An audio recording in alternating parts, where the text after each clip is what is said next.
চলছে বিশ্ব ইজতেমার দ্বিতীয় পার্ট। আজকের দিনে এটা শুরু হয়েছে।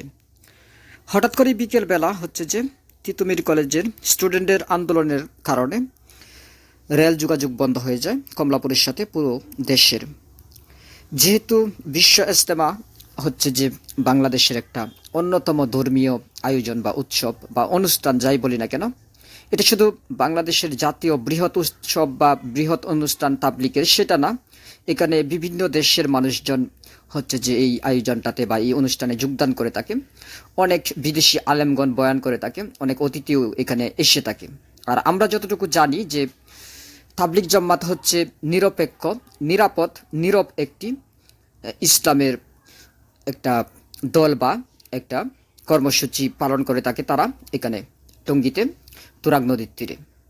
এটা যেমন একটা ঐতিহ্য বহন করে, ঠিক তেমনি এটার একটা গ্রহণযোগ্যতা আছে। বাংলাদেশের ধর্মে বিভিন্ন বিভক্তি হয়েছে, কিন্তু মোটামুটি যারা হচ্ছে যে তাবলিগ জামাত করে তারা কারো সাথেই ওইভাবে দূরত্ব সৃষ্টি করেনি, ওইভাবে ঝগড়া ফেসাদে জড়ায়নি, ওইভাবে তাদের কোনো কঠোরতা নেই।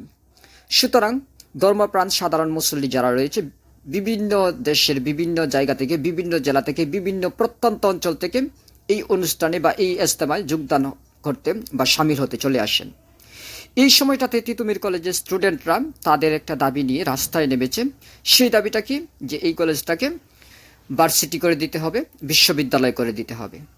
তাদের আন্দোলনের একটা যথেষ্ট যৌক্তিকতা থাকতে পারে, একটা আবেগ ইমোশন থাকতে পারে, সেটাকে আমরা প্রত্যেকে সাধুবাদ জানাই। কিন্তু বিষয়টা এমন একটা সময় হয়েছে, এই সময়টাতে যেহেতু অনেক বেশি সাধারণ মানুষ এটাতে ইনভলভ হয়, এখানে সামিল হয়, তার পাশাপাশি যেহেতু দেশের পাশাপাশি বিদেশি নাগরিকরাও এখানে এসে যোগদান করেন, সুতরাং বাংলাদেশে তো বটেই, দেশের বাহিরেও এক ধরনের একটা নেগেটিভ মেসেজ চলে যাবে এই সরকারের আমলে। এরকমটা হচ্ছে। আর যদি সাধারণ দৃষ্টি দিয়ে ছাত্ররা একটু ভেবেচিন্তে আন্দোলনের কর্মসূচিটাকে ঘোষণা করত, যে যেহেতু এখানে ইজতেমা চলছে, এই ইজতেমার সময়টাতে অন্তত তাদের আন্দোলনটাকে নিয়ন্ত্রণ করে রাখতো বা আপাতত কোনো কর্মসূচি না দিত, তাহলে হয়তোবা অনেক বেশি সুন্দর হতে পারত। আজকে মিডিয়ার কল্যাণে আমরা যা দেখলাম সেটা কিন্তু আসলে হৃদয় বিদারক একটা কাহিনী। প্রায় 10 দিন যাবৎ মেবি সেই আন্দোলনকারীদের একটা ছোট্ট অংশ অন্বেষণ করে আসতেছে। তো এইখানে সরকারের দুর্বলতা, ব্যর্থতা আছে আমি এটা মনে করি। কারণ যেহেতু কচি কচি শিক্ষার্থীরা 10 দিন যাবৎ অন্বেষণে রয়েছে, তাদের যারা সহকর্মী রয়েছে, তাদের যারা ভাই রয়েছে, বোন রয়েছে, বন্ধু রয়েছে, তারা তো অবশ্যই তাদের বেদনায় মর্মাহত হবে, সেটা জানা কথাই। তো সেখানে যদি সরকার কিছুটা হলেও হস্তক্ষেপ করতো, একটা আলোচনা করত, বা তাদেরকে কিভাবে বোঝানো যায় সেই দায়িত্বটুকু নিয়ে কাজ করত, তাহলে হয়তোবা এই বিষয়টা এত দূর অবধি গড়াতো না।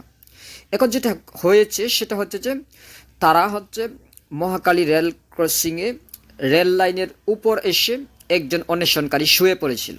এটা মুখে বলতে বা মিডিয়াতে শুনতে যতটা সাধারণ শোনায়, বাস্তবে কিন্তু এই বিষয়টা যারা বাস্তবে ফেস করেছে, যারা নিজেদেরকে সহযোদ্ধা বা সহকর্মী বা ভাই বোন মনে করে, তাদের জন্য কিন্তু এটা হৃদয় বিদারক একটা কাহিনী ছিল। নোয়াখালীর উপকূল ট্রেনটি তখন ছেড়ে এসেছিল কমলাপুর, খুব কাছাকাছি চলে এসেছিল। তখন শিক্ষার্থীরা লাল কাপড় উঁচিয়ে ধরে ট্রেনটাকে থামানোর ব্যবস্থা করে এবং ট্রেনটা একটা সময় পিছনে ব্যাক করে। কিন্তু এই বিষয়টা অবশ্যই যথেষ্ট পরিমাণে ছাত্রদেরকে নস্টালজিক বা ইমোশনাল করতে পারে বা করবে, এটা স্বাভাবিক। আমরা সাধারণ মানুষ যারা রয়েছে তারাও পাশে থাকলে এটা হচ্ছে যে একটা যে কোনো বাংলা মুভির সিনের চাইতে কঠিন একটা দৃশ্য, সেটা মানুষকে প্রভাবিত করবে, এটাই খুবই স্বাভাবিক। কিন্তু সব কিছু মিলে বিশ্বে এখানে যেমন সরকারের কিছুটা ব্যর্থতা রয়েছে, যারা কর্মসূচি ঘোষণা করেছিল তাদেরও দায়িত্ব নেওয়ার কিছুটা প্রয়োজন ছিল। তার পাশাপাশি যেহেতু বিশ্ব ইজতেমা চলাকালীন এরকম একটা আন্দোলন বাংলাদেশে সৃষ্টি হয়েছে, সেটা একটা খারাপ নজির বা দৃষ্টান্ত স্থাপন করলো বলেই আমি মনে করি, এবং প্রত্যেক সচেতন মানুষ হয়তো মনে করে থাকবে। তো এরকমটা যদি হতে থাকে, যদি ছাত্ররা এরকম হুটহাট আন্দোলন করে বিভিন্ন অকেশন, বিভিন্ন উৎসব, বিভিন্ন অনুষ্ঠানকে নষ্ট করে দেয়, তখন কিন্তু সাধারণ মানুষের সাথে ছাত্রদের একটা দূরত্ব তৈরি হবে। কারণ ইতিপূর্বে ছাত্ররা বাংলাদেশে আন্দোলন করে যে বিশাল কাজটা করেছে, তারপর থেকে ছাত্রদের প্রতি মানুষের স্নেহ, ভালোবাসা, মায়া, মমতা, শ্রদ্ধা, সম্মান সবকিছু বেড়ে গিয়েছে। কিন্তু তারা যদি এই মানবতার দৃষ্টিকোণ থেকে কিছু জিনিস অ্যাভয়েড করতে না পারে, কিছু জিনিসকে ইগনোর করতে না পারে, কিছু জিনিসকে ছাড় দিতে না পারে, তাহলে আবার সাধারণ মানুষের যে আবেগ রয়েছে, ইমোশন রয়েছে, বিবেক রয়েছে, তাদের সাথে একটা দূরত্ব সৃষ্টি হবে। আর স্পষ্টতই যেহেতু আওয়ামী লীগ সরকারকে পতন করে এই ছাত্ররা এই দেশে একটা নতুন স্বাধীনতা নিয়ে এসেছে, যদি ছাত্রদের সাথে সাধারণ মানুষের একটা দূরত্ব সৃষ্টি হয়, সবার আগে আওয়ামী লীগই খুশি হবে।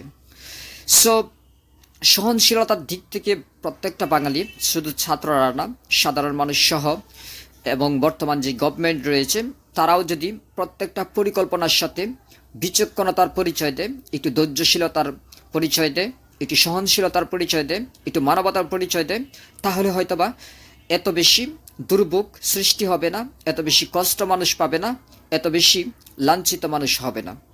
কারণ একটা ধর্মীয় অনুষ্ঠানে যোগদান করতে এসে যদি সাধারণ মানুষ, বিশেষ করে আলিম ওলামারা কষ্টের শিকার হয়, দুর্ভোগে পড়ে যায়, তাদের মন থেকে তারা না চাইলেও যদি অভিশাপ চলে আসে বা অভিশাপ বেরিয়ে পড়ে, সেই অভিশাপের দায়ভার কে নিবে, সেটার কিন্তু কোনো উত্তর আমাদের কাছে নেই। সুতরাং যে কোনো জিনিস করার আগেই মানুষকে বারবার ভাবতে হবে। আর যেহেতু স্টুডেন্টরা, তারা আমাদের আগামী প্রজন্মকে নেতৃত্ব দিবে, তারা যদি সুশৃঙ্খলভাবে, বুঝে শুনে, ভেবে, সুচিন্তিতভাবে আন্দোলন না করতে পারে, তাহলে অবশ্যই আমাদের মনেও কষ্ট লাগে। সো এখনও যেহেতু আন্দোলন চলছে, জানি না এটা কতক্ষণ অবধি চলবে। আমি যখন ভিডিওটা রেকর্ড করছি তখন অবধি আন্দোলনটা চলছে। এখন সময় সন্ধ্যা 7টার আশেপাশে। সো আমরা চাই খুব দ্রুত এটার একটা সমাধান হোক, এবং যারা দূর দূরান্ত থেকে মুসল্লিরা আসতেছেন, বিশেষ করে বিভিন্ন ট্রেন বিভিন্ন জায়গায় দাঁড়িয়ে আছে, এই কষ্ট থেকে যেন তারা খুব দ্রুতই মুক্তি পান, এই দোয়া করি আল্লাহ তাআলার কাছে, এবং এই আহ্বান জানাই সরকার এবং স্টুডেন্টদের কাছে যে আপনারা আন্দোলন করার মতো অনেক সময় পাবেন, এবং সরকারকেও বলবো যে এই কোমলমতি শিক্ষার্থীদেরকে কিভাবে ঘরে ফেরানো যায় সেই চেষ্টা করুন। সো আল্লাহ তাআলা যেন সকলকে সুমতি দান করেন, এই দোয়া রইল। আমার এই আলোচনাটি কেমন লেগেছে অবশ্যই কমেন্টস করে জানিয়ে যেতে বলবেন না। সাধারণত ভালো লাগলে ভিডিওতে একটি লাইক দিয়ে বন্ধু বান্ধবের সাথে শেয়ার করবেন। আপনি যদি আমাদের নতুন শ্রোতা দর্শক হয়ে থাকেন, তাহলে চ্যানেলটি সাবস্ক্রাইব করে বেল আইকন প্রেস করে রাখুন, তবে নিত্য নতুন ভিডিও সবার আগে পেয়ে যাবেন। সকলে ভালো থাকুন, সুস্থ থাকুন। কথা হবে নেক্সট টাইম অন্য কোনো দিন অন্য কোনো বিষয় নিয়ে। আজকের মতো বিদায়, আল্লাহ হাফেজ।